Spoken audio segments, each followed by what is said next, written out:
அன்பு டெய்லி தர்பார் நேயர்கள் அனைவருக்கும் வணக்கம். இன்னைக்கு ஒரு சூப்பரான தொகுதியை பார்க்க போறோம்.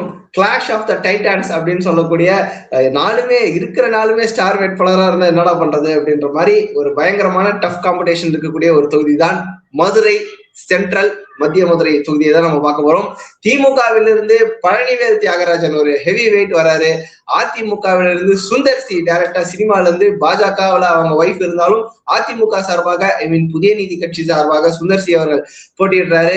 அண்ட் நாம் தமிழரிலிருந்து துர்கா குமாரசாமி அவர்கள் அண்ட் தாவேகாவிலிருந்து அந்த ஒரே ஒரு குருக்கள் வரால் வழிவிடுங்கோ அப்படின்ட்டு சாட்டை துரைமுருகன் கிண்டல் பண்ற மாதிரி ஒரே ஒரு ஆளாக தன்னிச்சையாக தாவேகாவுக்கு சப்போர்ட் பண்ண VMS முஸ்தபா அவர்கள் களமிறங்கி இருக்கிறார். வணக்கம் பார்த்தசாரதி சார், உங்களுடைய அனலிஸ்ட்காக தான் வெயிட்டிங் சார்.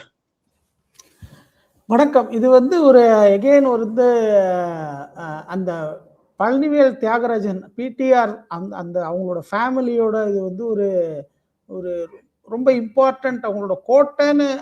ஏன்னா பழனிவேல் ராஜன்லேருந்து இது ஹோல்ட் பண்ணிருக்கிற ஒரு தொகுதி அவங்களுக்கு. நடுவில் 2011 டிஎம்டிகே ஜெயிச்சாங்க. அதே மாதிரி 2001 அதிமுக கூட்டணியில் இந்த டிஎம்சி ஜெயிச்சாங்க. பட் 96 எகெயின் இங்க டிஎம்சி தான், திமுக கூட்டணி தான். ஆமா ஆமா. ஸோ இங்க ஓரளவுக்கு அதிமுக நேரடியா இங்க பெருசா களம் காணலனாலும் இங்க எகெயின் மறைமுகமா 2-3 தடவை அதிமுக ஆட்சி அமைக்கும் போது இங்க வெற்றி பெறதுக்கான வாய்ப்பு இருக்குன்னு பாக்குறோம். ஆமா, 1977 எம்ஜிஆர் வந்த போது அதிமுக வெற்றி பெற்றிருக்கு. அப்புறம் 1994 அதிமுக கூட்டணியில இருந்து ஐஎன்சி வெற்றி பெற்றிருக்கு. அப்புறம் 89 டிஎம்கே, அப்புறம் 91 பாத்தீங்கன்னா திருப்பி அதிமுக கூட்டணி ஐஎன்சி வெற்றி பெற்றிருக்கு. ஸோ அந்த மாதிரி தொடர்ந்து வெற்றி பெற்றிருக்காங்க. இங்க இந்த தொகுதி ஒரு என்ன சொல்றது, இப்போ ஒருவேளை சுந்தர் சி அவர்கள் நிக்கலன்னா கொஞ்சம் கூட பழனிவேல் தியாகராஜனுக்கு ஈஸியா போயிருக்கும். தேவையே இல்லை. அப்படிங்கிற பட்சத்துல இப்ப சுந்தர் சி இங்க நின்னதுனால இது ஒரு பயங்கரமான டஃப் கான்ஸ்டிட்யூன்சியா மாறி இருக்கு. பழனிவேல் தியாகராஜனோட ஸ்டாச்சர் எங்க இருக்குது? சுந்தர் சி சினிமால இருந்து தெரியல. பட் எப்படி சார்? அதாவது நீங்க எலெக்ஷன்ல நம்ம 2-3 விஷயம் நம்ம பாக்குறோம். அந்த இடத்துல இருக்க ஜாதிய பின்புலம் பிளஸ் பாப்புலாரிட்டி அப்படின்னு. இப்ப நீங்க அப்படி பார்த்தா நம்ம கமல்ஹாசன் என்ன ஒரு பெரிய அவர் ஒரு மாற்றத்தை கொடுக்குறேன் அப்படின்னாரு. பட் ஆனா இங்க சுந்தர் சி ஒரு பவர்ஃபுல் சிம்பிளை, அதாவது அதிமுக கூட்டணியிலே அவர் நிக்கிறாரு. அவர் அண்ட் ரெட்டையில சிம்பிள்ல தான் நிக்கிறாரு அவர். அப்படிங்கும்போது இங்க அவருக்கு ஒரு டஃப் ஃபைட்டு கொடுக்கறதுக்கு உண்டான வாய்ப்பு இருக்கு. இதை அதிமுக நமக்கு ஒரு நோன் ஃபேஸ், ஒரு பாப்புலர் ஃபேஸ், ஒரு பிளஸ் ஓரளவுக்கு வைட்டமின் எம்மும் நிறைய ஓடுறதுக்கு உண்டான வாய்ப்புகளும் அங்க இருக்கு.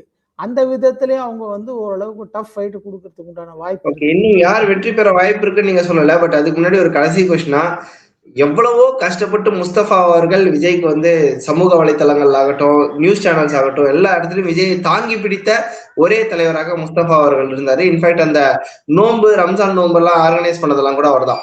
இவ்வளவு கஷ்டப்பட்டு 2 வருஷமா விஜயை தாங்கி பிடித்ததற்கு பழனிவேல் தியாகராஜன் சுந்தர் சி கூட மோதுற அளவுக்கு இந்த தொகுதியை ஒதுக்கி இருக்கிறாரு. இது நியாயமா? இது தர்மமா? உங்களை பொறுத்த வரைக்கும் என்ன சார் இது? இல்ல அதுதான் நான் சொல்றேன். இப்ப நம்ம ஒரு வீடியோ உங்களுக்கு போட்டோம், ஞாபகம் நேயர்களுக்கு ஞாபகம் இருக்கலாம். நம்ம கோஸ்டல் பெல்ட்டை பத்தி நம்ம ஒரு வீடியோ போட்டோம். அதுல எங்கெங்க விஜய்க்கு இன்னும் கூட நல்ல இம்பாக்ட் கிரியேட் பண்றதுக்கு உண்டான வாய்ப்பு இருக்கு அப்படின்னு சொல்ற மாதிரி.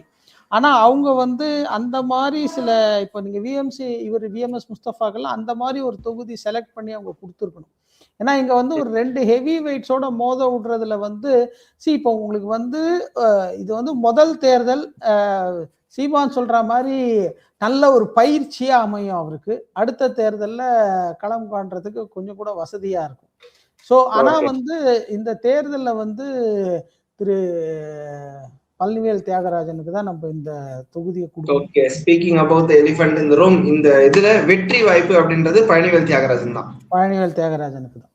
ஓகே, பிளஸ் அவருக்கு பர்சனலா அவரோட இமேஜ் கிளீன் இமேஜ் சார். ரெண்டாவது அவரோட இமேஜ் கிளீன் இமேஜ். ரெண்டாவது வந்து அவர் வந்து இந்த ஹிந்துவிசத்தை பத்தியோ அந்த மாதிரி ஒரு நெகட்டிவ் கூட இல்லாதவர் அவர்.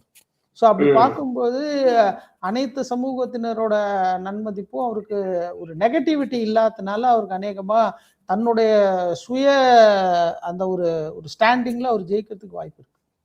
ஓகே ஓகே எஸ் நேயர்களே, பிடிஆர் பழனிவேல் தியாகராஜன் அவர்கள் தன்னுடைய பர்சனல் ஆறாலேயே ஜெயிப்பாரு. திமுக அப்படின்றதை தாண்டி தன்னுடைய சொந்த செல்வாக்கிலே ஜெயிப்பதற்கான வாய்ப்புகள் இருக்குது அப்படின்னு தான் மதுரை சென்ட்ரல் வந்து நம்ம ஒதுக்குறோம். அண்ட் சுந்தர் சி ஒரு நோன் ஃபேஸ், ஒரு பிரபலமான ஃபேஸ், எல்லாருக்கும் தெரிஞ்ச ஒரு இது, இரட்டை இலை சிம்பிள்ல நிக்கிறாரு அப்படின்னும் போது பல சாதகமான அம்சங்கள் இருந்தாலும் திமுகவை வேற ஏதாவது ஒரு கேண்டிடேட் இருந்திருந்தா சுந்தர் சி ஜெயிச்சிருக்கலாம், அதிமுக ஜெயிச்சிருக்கலாம். ஆனால் பழனிவேல் தியாகராஜன் என்று வரும்பொழுது பர்சனல் கரிஷ்மாலே அவர் ஜெயிக்கிறதுக்கான வாய்ப்பு இருக்குது.